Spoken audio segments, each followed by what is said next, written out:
Ahojte, je 6 hodín ráno a ja cestujem na východ do Michaloviec, máme dnes poradu. A včera som mal veľmi zaujímavú knižku v ruke a knižka o prítomnom okamihu.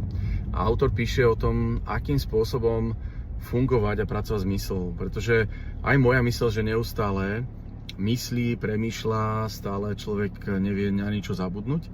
A on hovorí o tom, že neustále žijeme buď v minulosti alebo v budúcnosti a zabudáme na prítomný okamih. A on to aj popisuje v tom, že ja som tiež sa snažil žiť v budúcnosti a tým, že som sa snažil žiť v budúcnosti, tak som zabudal na súčasný okamih a chcel som to, čo som nemal a zabudal som na to, čo mám.